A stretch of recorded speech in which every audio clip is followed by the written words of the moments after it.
उस्मानाबाद। नमस्कार, झुंजार SC 37 news Osmanabad या चॅनलमध्ये आपलं सर्वांचं स्वागत आहे। आपण पाहत आहात झुंजार SC 37 न्यूजच्या उस्मानाबाद धाराशिव परिसरातील दिनांक 17 जुलै 2025च्या 10 ठळक घडामोडी।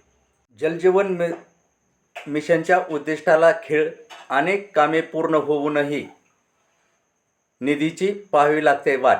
जिल्ह्यात 15 कोटीच्या कामाचा निधी आहे प्रतीक्षेत। शिधापत्रिकेची KYC मुदत 31 जुलैपर्यंत करून घ्यावी, अन्यथा होणार सर्वांचे राशन बंद।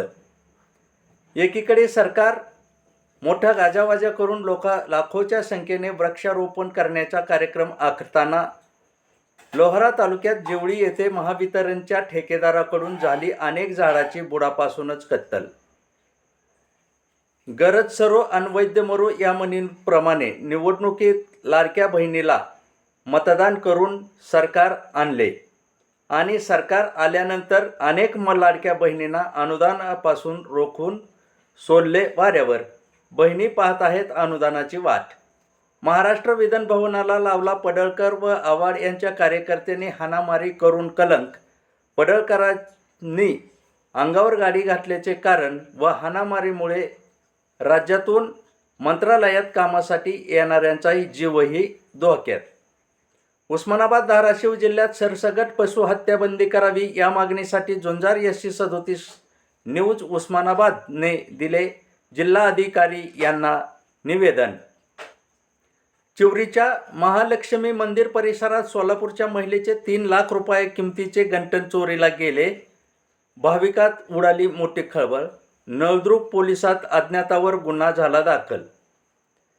राज्य सरकारने परिपत्रक काढले, जे वीज ग्राहक 100 युनिटपर्यंत वीज वापर करतात त्यांना येणार 26% वीज बिल कपात करून।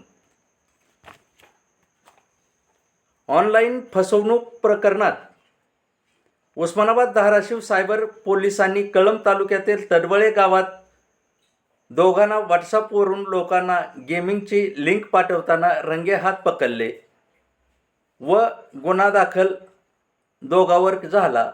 कोणाची फसवणूक होत असेल तर 1930 हेल्पलाईन्सवर संपर्क साधून तक्रार दाखल करण्याचेही पोलिसांनी केले आवाहन।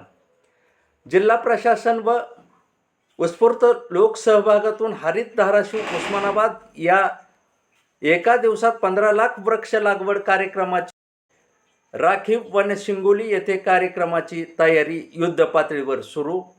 या होत्या उस्मानाबाद धाराशिव परिसरातील 10 ठळक घडामोडी। अशाच नवनवीन घडामोडी पाहण्यासाठी झुंजार SC 37 न्यूज उस्मानाबाद या चॅनलला लाईक करा, शेअर करा, सबस्क्राईब करा आणि बेल आयकॉन दाबायला विसरू नका। तसेच झुंजार SC 37 news Osmanabad blog follow करायलाही विसरू नका। धन्यवाद।